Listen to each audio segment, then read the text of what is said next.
Good morning, students. Our chapter is Economic Reforms.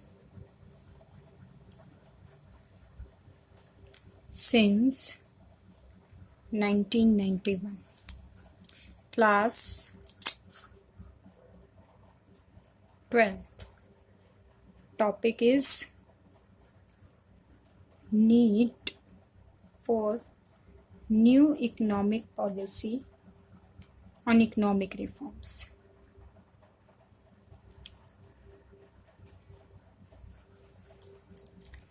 Now, the first point is high fiscal deficit.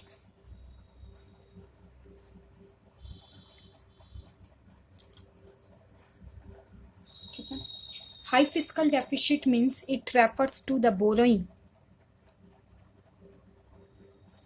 of the government. Okay, it means refers to the borrowing of the government on account expenditure over the revenue is known as fiscal deficit. Clear हुआ कि fiscal deficit का means क्या हो गया? It refers to the borrowing of the government. इसका मतलब government की borrowing को कंसीडर किया जाता है in which expenditure is over the revenue during the period, जिसमें गवर्नमेंट के खर्चे ज़्यादा है किससे? रेवेन्यू से. तो उसको हम क्या कहेंगे? High fiscal deficit. High fiscal deficit indicate that, क्या इंडिकेट करता है? It indicate that poor performance, poor financial health of the economy. जितना फिस्कल डेफिसिट ज़्यादा होगा उतनी फाइनेंशियल जो है वो कितनी इकोनॉमी की क्या हो जाएगी? कम हो जाएगी, डाउन हो जाएगी, पुअर हो जाएगी. Now it lower faith of international institution.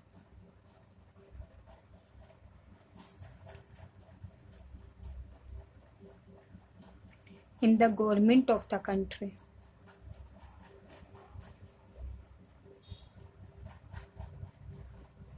ठीक है, जो इंटरनेशनल इंस्टीट्यूशन है, वर्ल्ड बैंक है, IMF है, उनका जो ट्रस्ट है वो कैसा हो जाएगा? गवर्नमेंट के प्रति लोअर हो जाएगा, क्योंकि जितनी डेफिसिट ज़्यादा होगी उतना ही ट्रस्ट कम होता चला जाएगा. ठीक है, तो during 1990 to 91 fiscal deficit were 8.4% of GDP. कितना था 1990 में? जो फिस्कल डेफिसिट था वो 8.4% of the GDP. Clear? Now the next point is BOP crisis, means balance of payment crisis. Balance of payment crisis. Balance of payment means it refers to the receipts and payment on account economical transaction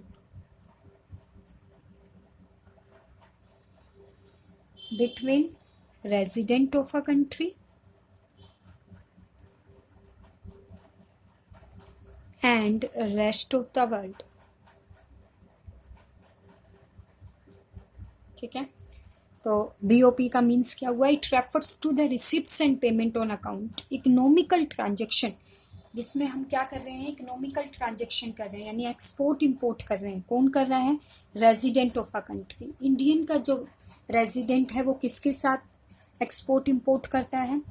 rest of the world के साथ वो export import करता है. Economical transaction में हम काफ़ी सारी चीज़ें BOP में पढ़ चुके हैं कि ये चीज़ें इकोनॉमिकल ट्रांजेक्शन में काउंट होती है. ठीक है, अब इफेक्ट क्या है? BOP वॉज एडवर्स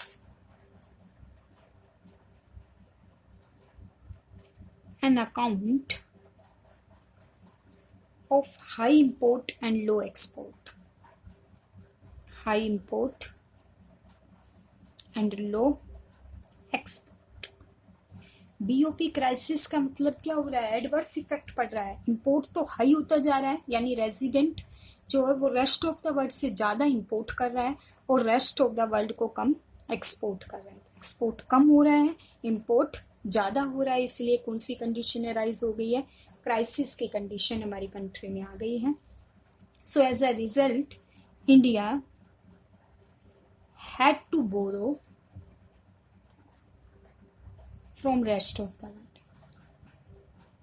इस कंडीशन में इंडिया को क्या करना पड़ रहा है, रेस्ट ऑफ द वर्ल्ड से उसे बोरो करना पड़ रहा है। Now the third point is fall in foreign exchange.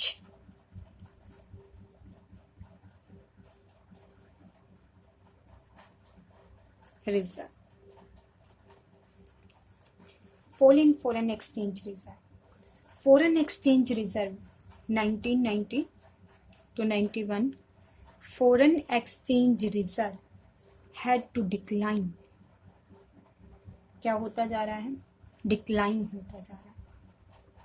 Not enough, इतना नहीं है, नॉट इनफ टू पे more than 2 week payment,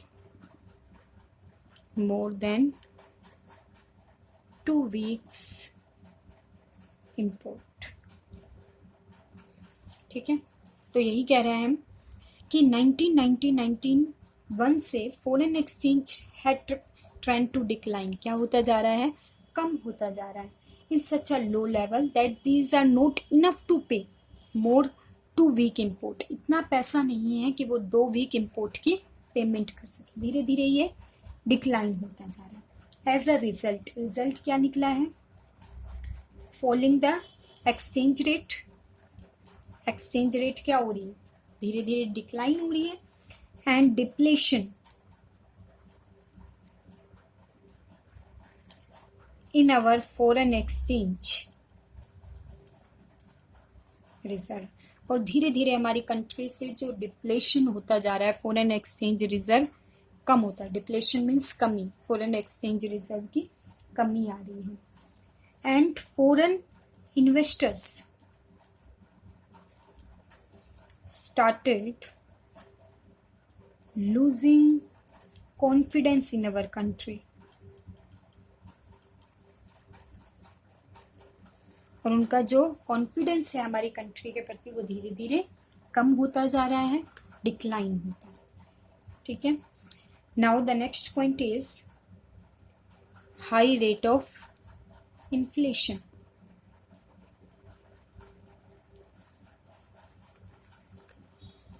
high rate of inflation, ठीक है। India experience 3 conservative year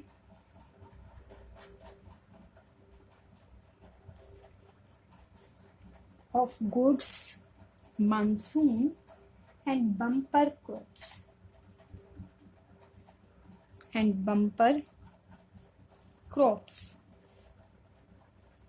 in the year of 1991 the price of food grain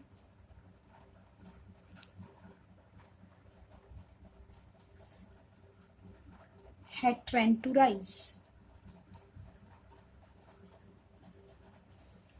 तो India का experience रहा कि 3 लगातार वर्षों से जो बम्पर क्रॉप्स हैं और जो मानसून है उसकी प्राइस जो है वो ट्रेंड टू बी राइज, क्या होती जा रही है, हाई होती जा रही है। ठीक है, तो it indicate that inflation which had begin to accelerating 1991 in 1991 19 to 90। तो ये इंडिकेट क्या कर रहा है, इट इंडिकेट द इन्फ्लेशन। जैसे जैसे प्राइस राइज हो रही है तो वो इंडिकेशन किसका है कि इन्फ्लेशन बढ़ रहा है, और इन्फ्लेशन बढ़ रहा है it means as a result निकल क्या रहा है, increase in money supply to fund the budget deficit arise.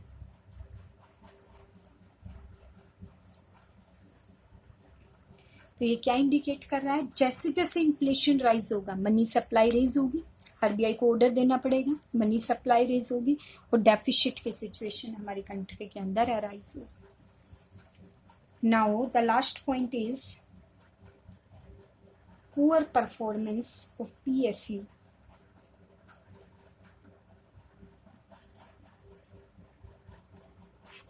PSU means public sector undertaking. Poor performance of PSU. PSU in India were facing the problem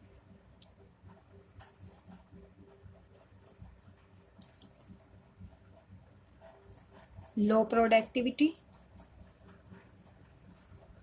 and poor rate of return। ठीक है, तो PSU की बात करें, public sector की बात करें, तो पब्लिक सेक्टर को फेस करना पड़ रहा है। क्या फेस कर रही है? प्रोडक्टिविटी लेवल जो है वो लो है और जो रिटर्न उसे मिल रहा है उसकी रेट भी पुअर है। ठीक है, एज अ रिजल्ट इफेक्ट क्या निकल रहा है? A whose amount were invested in their growth and development। Government in sector में क्या कर रही है? बहुत ज़्यादा इन्वेस्टमेंट कर रही है ताकि ये सेक्टर क्या कर सके, ग्रो कर सके, डेवलपमेंट हमारी कंट्री की हो सके। ज़्यादा से ज़्यादा इन्वेस्टमेंट पब्लिक सेक्टर के अंदर की जा रही है, but their performance was quite satisfactory, but thereafter